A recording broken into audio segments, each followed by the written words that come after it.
There is something God has been doing in your life that you have completely misread. You thought it was a setback. You thought it was a sign that something had gone wrong, that you had missed it somewhere, that maybe God had moved on, or that his promises were not meant for you after all. But what if the season you have been calling a delay is actually a divine preparation? What if the closed doors, the stripping away, the silence, the isolation, what if none of it is what it looks like from where you are standing right now? The Bible is not a collection of stories about people who had easy, uninterrupted journeys into their God-given purpose.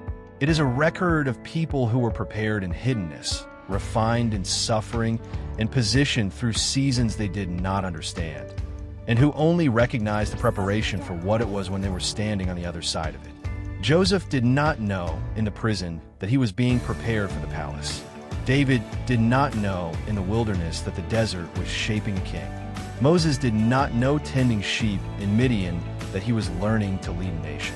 The preparation almost never announces itself while it is happening, which is exactly why today we're going to look at 7 signs that God is preparing you for something bigger than where you are right now. The first sign is that everything around you is being stripped away.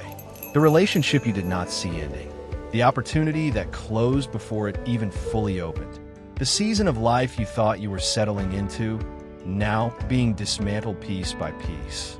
And you have been calling this loss. But Scripture has a different word for it.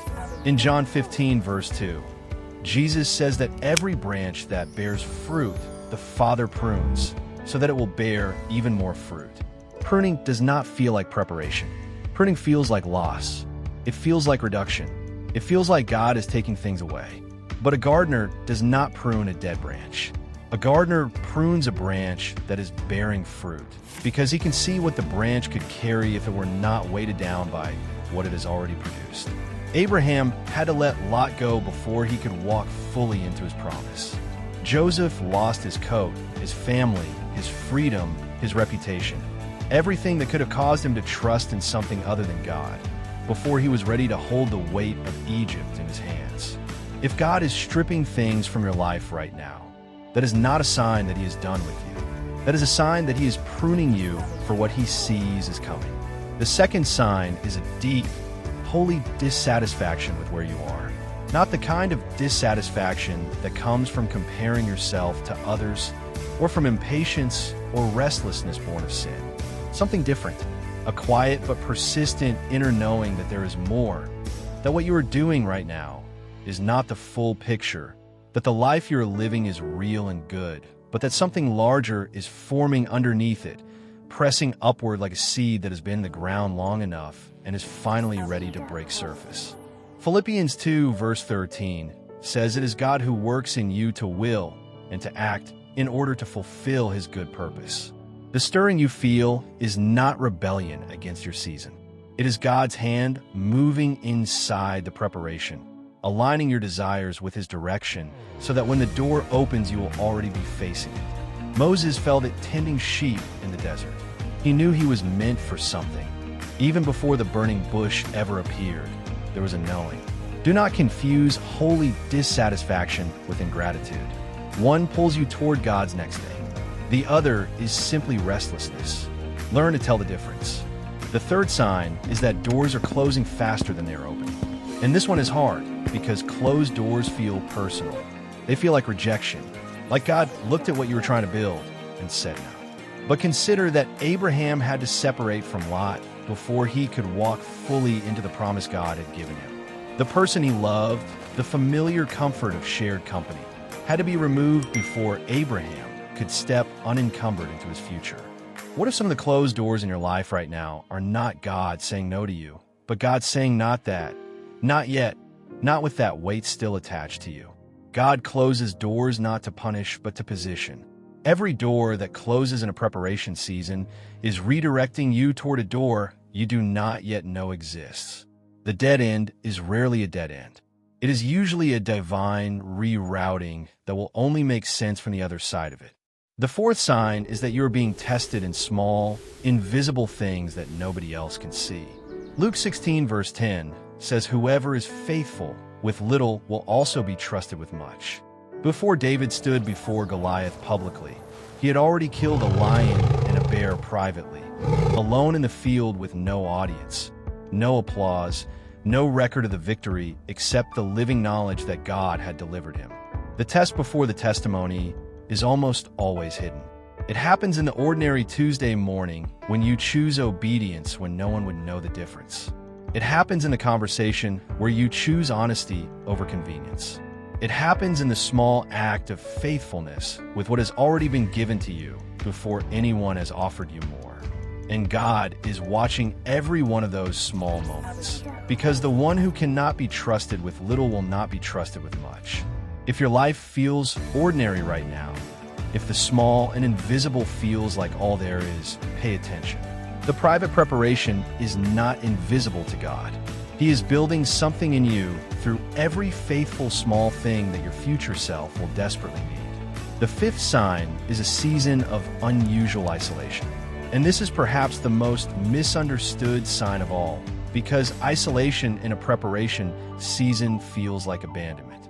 It feels like the people who were supposed to be there have disappeared, like the community you expected has not materialized, like you're doing something wrong because you cannot seem to find your people. But Moses spent 40 years in Midian, alone in the wilderness, tending sheep, far from the Egypt he had once called home. Joseph spent years in a prison cell. David ran alone through wilderness after wilderness, hunted and hiding, separated from the life he had known. And Jesus himself, the Son of God, God in flesh, spent 40 days alone in the wilderness before his public ministry ever began. If the Son of God was not exempt from the isolation of preparation, why would we think we should be? Isolation in God's preparation process is not punishment. It is a classroom with one student and one teacher. The quiet is not God's absence.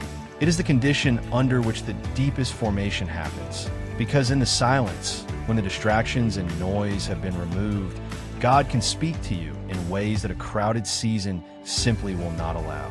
The sixth sign is that Scripture has been speaking to you more specifically than it ever has before. The verse you have read 100 times suddenly has a layer you never noticed.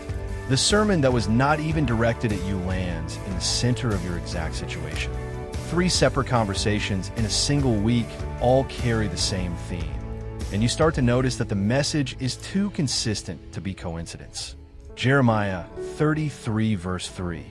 Call to me, and I will answer you, and show you great and mighty things that you do not know. When God is preparing someone for what is coming next, he increases their spiritual sensitivity. He begins to speak more clearly, more specifically, more persistently, because the assignment ahead will require a depth of spiritual attunement that only comes from learning to hear his voice in the preparation season. If the Bible has felt more alive to you recently than it ever has before, if you keep hearing the same message from multiple directions, that is not coincidence. That is God marking your preparation with confirmation that he is the one doing it. The seventh sign is that you feel the weight of something coming that you cannot fully name or explain. It is not hype. It is not wishful thinking. It is a settled, grounded sense of anticipation that sits quietly at the center of your spirit. The sense that the season is shifting, that what you have been waiting for is closer than it has ever been, that the waiting is approaching its appointed time. Habakkuk 2 verse 3 says the vision awaits its appointed time. Though it lingers, wait for it. It will certainly come and will not delay. The prophet wrote those words in a season when the fulfillment of God's promise was nowhere visible on the horizon. And yet the Spirit gave him a knowing, not certainty about the timing, not a detailed map of how it would unfold, but a settled conviction that the appointed time existed and was real and was coming. If you have been carrying that kind of quiet, inexplicable conviction, not wishful thinking, but a deep spiritual knowing that something is about to shift, do not dismiss it. That knowing is often one of the final signs that the preparation season is coming to its end. So let me close with this. If you're in a season that feels like loss, like closed doors, like isolation, like the small and invisible and ordinary, do not call it what it looks like. Call it what Scripture says it is. Philippians 1 verse 6. He who began a good work in you will carry it on to completion. Not might carry it on, Now we'll carry it on if you perform well enough or hold it together long enough. We'll carry it on. The preparation is not a sign that God has forgotten you. It is evidence that he has not finished with you. The pit was not the end of Joseph's story. The wilderness was not the end of Moses. The sheep fields were not the end of David. And this season, whatever it looks like from where you're standing, is not the end of yours.